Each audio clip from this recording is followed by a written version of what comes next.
Hello, my spooky besties. It is Chantel, and welcome back to my spooky library.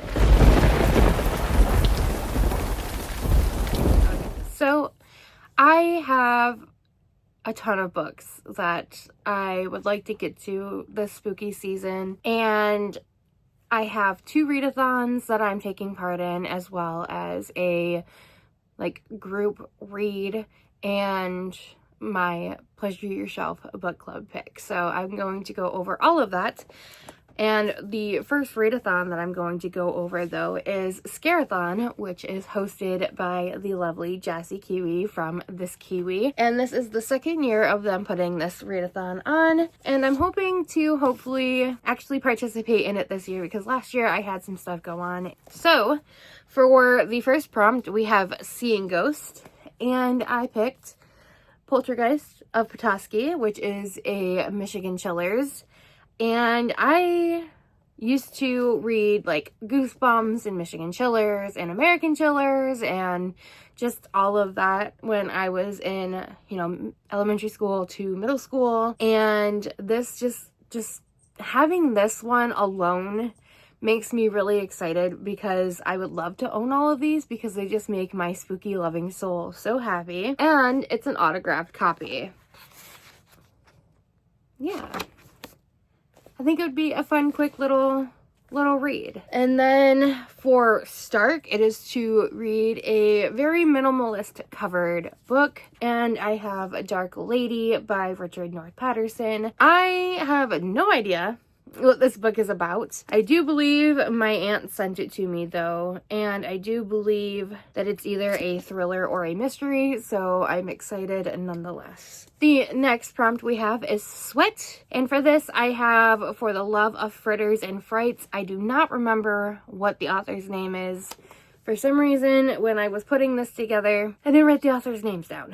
So, yeah. But this is a spicy fall Halloween romance. I don't know if it's a novella or a novel, but I will be checking this out via Kindle Unlimited. And then I have Solid, which is to read a 500+ page book. And with this, I went with the Reformatory. Again, I do not know the author's name. I just saw it on Gabby's basically mammoth book video that they posted. So, and then we have Caught in the Act, which is a true crime and like thievery or something like that, but I'm going with If You Tell by Greg Olson, and this says a true story of murder, family secrets, and the unbreakable bond of sisterhood. So I'm super excited about that. My friend Taylor gifted this one to me, and we were supposed to buddy read it, but we never got to it, and I just want to get to it since this is about the only thing I have to fit this prompt. Okay, Cabin, which is an isolated setting. My husband told me to read Misery by Stephen King, which I'm already reading a Stephen King book this month. So we'll see how this goes. For Candy Cane, it is to read a dark fairy tale retelling, and I'm going with Alice by Christina Henry. Yes. This is an Alice in Wonderland retelling, and it's also a horror spin, I guess you can say. For classic, I will be reading Frankenstein by Mary Shelley. I have not read this yet, and as a spooky soul, it's kind of disappointing that I have not read it. So, time to fix that. Animosity is to read a book by an author that you previously did not like. And the only one that I recently gave a low rating was Wit Slorp, and that was Asquatch. And I read this back in, was it August? For ARC August, I think. Anyway, but my husband chose me to read Digged. So here you go. We'll see. And then I don't know how to pronounce this word, but it's to read a book by a New Zealand author. And I do have 2 options. I do have The Changeover, and then I have Into the Weeping Waters, which I have more access, I believe, to Into the Weeping Waters than I do The Changeover. So we'll see if that is what works for me. For this next one, I have no idea what this book is. I don't know what I was thinking when I was putting this together, but for a break, it is something that is an easy read, and I have Mirror Moon. I have no idea what that is. So when I'm going to edit this is going to be very interesting. So I'll put like little snippets in as I edit, I guess. Attack, a book featuring a war, and the only thing that could come to my mind for spooky season for this book prompt is World War Z. So finally getting to the book, and I've already watched the movie, so I'll probably rewatch the movie for this spooky season, so we shall see. Reminder, this is for a book that has been, or the oldest book on your TBR, or a book that you've had for quite a few years, and I have been meaning to read this one for a very long time, and I have started it and got to page 6. But that is See What I Have Done by Sarah Schmidt. This is about the Lizzie Borden murders, so I'm excited to see what this is all about. Reality, which is to read a nonfiction, and my husband picked House of Darkness, House of Light, which I believe is written by the woman that was living in the Conjuring house, I think. I'm not sure. Thanks, hon, for helping me with this and not giving me anything to work with other than the names of the books. So, Rent is to read a borrowed book, whether it's from a friend, a family member, or even the library. And the book that I chose for this is The Unworthy. I have been seeing this book everywhere, and I just want to get my hands on it and read it. It's a super thin book, so it should read super quickly. I am just currently waiting for my copy to come in from the library, so fingers crossed before the readathon it comes in. Risk, and this was to random number generate a book off your shelf, and this book does not fit anything spooky season-esque, and it was the 114th book going this way on my shelves that are behind you guys. So we have Permanent Record by Mary H.K. Choi. Again, it has nothing to do with spooky season, so this is going to be quite an interesting read in the month of October. Thanks, Jess, for this prompt. That's all I can say. I have no idea what it's about. It's been on my shelf for a while, so it's just time to read it and get it. Let's try this again. Sorry about that. I do apologize if the angles have changed. My camera decided to tell me that I did not have any more storage. So, we left off with Exorcise, and this is exercise as in exorcist. So, this is to read a book that is mind-bending or a mindfuck book. And I am going to go into 4 Past Midnight, and I'm going to read Secret Window, Secret Garden. Energy, a book to get you out of a reading slump. And of course, I have to find a way to put this book into my spooky season reading because it is my all-time favorite book to read during spooky season, and that is the graphic novel of Pumpkinheads by Rainbow Rowell. I absolutely love this book, and I read it every single year, so it would definitely get me out of a reading slump if I was in one. And then we have Evening, which is to read a book in one sitting during the evening, and I picked up the manga Happiness. I don't know what it's about. It's supposed to be a horror. We'll see. And then the last one is to read an eerie book, and this was the only one I could think of because it's to read something out of your comfort zone, and I've been putting this one off, all because my aunt says that it scared the absolute bejesus out of her, and that is The Entity by Frank de la Folita. I still think I'm saying this author's name wrong, but yeah, we'll see how this one goes. All right, and then we are going to go into my pile of possibilities for, possible books for Halloweenathon, and just kind of like spooky reads that I just want to get to this year. I guess I'm just going to go with the stack that I just sat in front of me. But I have The Piano, which is the first book in the Creeper series by Edgar J. Hyde. I do have this whole set, so I would love to eventually get to all of them, maybe even in this month, so we'll see. But yeah. And then we can't have a spooky readathon without including some Goosebumps books. So I have Goosebumps the movie novel, and then I have Welcome to Dead House, which is, I believe, book 1 of the Goosebumps series. So super excited about that. And then I, on a whim, picked this up. I have no idea what it's about, but it has to do with ghost, and it's like a vintage looking book, but that is Ghost Beneath Our Feet by Bethren Wright. So we shall see. A book that I have been putting on my TBR for quite some time and have not read it yet is the illustrated version of Hocus Pocus. The next book I have, and I purchased it last year for this exact event, and I just did not get to it, but I have The Halloween Tree by Ray Bradbury, and I am just so happy to have this book in my collection because everybody just talks so good about it, and I just can't wait to dive into it myself. So yeah. And then, oh, okay,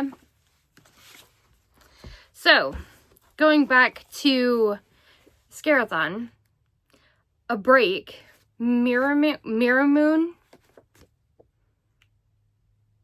is this Nightmare Before Christmas graphic novel. So that explains everything. No more confusion there. And then I have the Hocus Pocus spell book, which I would like to just kind of read through and just see what it's all about. It was gifted to me for Christmas one year, so yeah. We're gonna go into the smaller stack right here, and then we'll get into the final big stack. We have Dracula by Bram Stoker.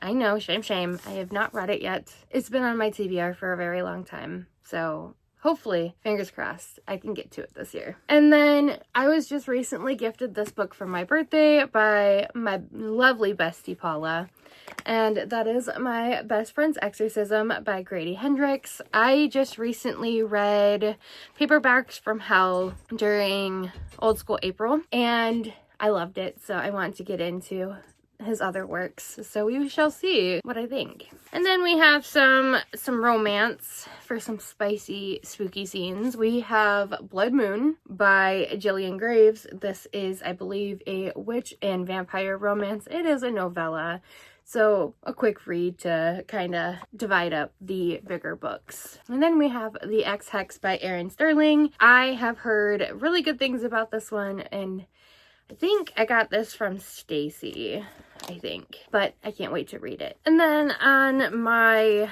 journey of finding vintage books, I don't really think this one is considered vintage, but I love the cover. This is Kiss of the Vampire by Lee Weathersby. I have a feeling it's going to be a love triangle. Am I right? Who knows? Will I find out? Hopefully. The Candy Corn Murder by Leslie Meyer. I've had this on my TBR for quite some time. I found out that it's in the middle of a series, as every cozy mystery that is Halloween that I find. But I'm going to still give it a try, and hopefully I can decipher what it's about, and I don't have to read all the other ones. So, it's cute. It has a little ghost in a candy corn bowl, so we shall see. For some little tidbits here and there, I thought that I could try to take this one and read like a story a day, but this is classic horror tales, and it's got multiple different tales in it. So, for instance, we have The Telltale Heart by Edgar Allan Poe, Dracula's Guest by Bram Stoker, The Case of Lady Sannox, author Arthur Conan Doyle, The Turn of the Screw by Henry James, Vampire by John Williams Polidori. It's got all kinds of stuff in it, so I thought this would be fun, like to read a story a day to kind of, I don't know. I don't know what my brain was going with. Then I have The Strange Case of Dr. Jekyll and Mr. Hyde and Other Stories. I am sure I can find a prompt for this one. I'm sure there will be something relatively similar to fit this in. And I've not read it yet, but need to. And look, another book that I have had for a very long time. Seeing as my maiden name is written in the cover, tells you how long I've had this. Because I have been married for almost 5 years. But that is Hocus Pocus and the all-new sequel. We can't have spooky season without zombies. So I have Warm Bodies by Isaac Morian. I love this movie. We'll probably watch it this year, but I definitely want to read the book because I have not done so yet, and I didn't even know it was a book until I came across it. So definitely want to get to this one. Dark Harvest. I have started. There are tabs. There are annotations. Do I remember anything that I've read? Absolutely not. Wow, look at me go. I actually wrote things in there, what the tabs mean. So, hopefully I can get to this one and actually finish it this time, because I don't know why I stopped reading it, but I want to get to it. And then I have Sally's Lament, and this is a twisted tale. I have had this one since it came out. I don't know why I've been putting it off, because it's absolutely my favorite movie, but what if Sally discovered Christmastown? I'm hoping to find out. And then I have the book Long Live the Pumpkin King by 𝚱𝚘𝚗𝚆. This one just recently came out, and I need to get to these because I have to. That's all there is to it. But the nightmare didn't end after Christmas. We have Hour of the Pumpkin Queen by Megan Shepherd, which I believe goes with this one. I don't know for sure, but I have the cute sprayed edge one. I just recently bought this one to add to my never-ending TBR, but I do really, really, really want to get to these ones this year. So fingers crossed I can. And then for a little cozy fun, I do have A Match Made in Autumn by Jessica Booth. This should be like a fun little autumnal romance, but I got this in a book box, so I have no idea what it's about. And then I have been collecting the series for a very long time. It has taken me multiple years to find this book because I've had the second and third one for years now. But I have Buffy the Vampire Slayer book 1 out of this 3-book set. So I really want to read this because I've been collecting the series and looking for this one for so long, and it's weighing on me. So I want to definitely get to this one. One of my favorite movies to watch during this time of year is James and the Giant Peach, and I just recently found out that it is a book by Roald Dahl, so I picked that up, and I would like to read this one this year too. So fingers crossed we can make this happen. A book that I purchased for Old School April and never got to, but should still fit the Halloween vibe, and that is Meddling Kids by Edgar Cantero. I love Scooby-Doo. It is one of my all-time favorite cartoons growing up. I watched it all the time, and I still love Scooby-Doo to this day, so I really want to get to this. And then the last book that I have in this stack of pile of possibilities is because my friend Elena keeps telling me that I need to read it, and it has been on multiple, and I mean multiple, TBRs, and have not been read yet. But that is You by Carolyn Kepnes. This one, I started reading it, and then it was the way it was written, like, you walk into the bookstore, and you keep your hand on the door to make sure it doesn't slam. You smile, embarrassed to be a nice girl. And your nails are bare, and your V-neck sweater is beige. And it's impossible to know if you're wearing a bra, but I don't think that you are. You're so clean that you're dirty, and you murmur your first word to me. Hello. Creepy vibes. Ready for it. Those are my pile of possibilities, but anything on my shelves is kind of a go-to since I have been quite the mood reader lately. I do have some books checked out from the library. There are other books that I would like to get that are KU. I definitely want to get to, so like for instance, I want to get to Autumn Crow and Fresh Hell. There's more. So I did find a library book that I was talking about that I would like to get to, and that is Fang Fiction by Kate Stayman London. Don't know what this is about. Don't know why I picked it up, but it's a vampire book, so it should fit perfectly for the spooky season. Okay, the mammoth that I am reading for a buddy read with Paula. This big book, It by Stephen King. This is why I said my husband was absolutely insane when he told me to read yet more Stephen King this month. We'll see. That's all I got to say. But Jess had posted a reading, like a read-along graphic of like the chapters and pages and stuff to read and when. And then my book club for Pleasure Your Shelf is A Diary of Blood by S.T. Gibson. I don't know what this is about. Not one bit. But we shall see. Anyway, this is my very long, very ambitious spooky season TBR. There are other books, like I said, that I would like to get to that I just don't have my hands on and whatnot. So stay tuned for that, because there are definitely going to be prompts for Halloweenathon that I do not have physical books for. So I will have to either use the library system or Kindle Unlimited. So yeah. That's all I have for you guys today. I am hoping to get some vlogs out since I am working on one that should be out, if not tomorrow night, Monday morning, because I do have to work tomorrow night, unfortunately. Stay tuned for that, and stay spooky, my friends, and happy spooky reading. Bye!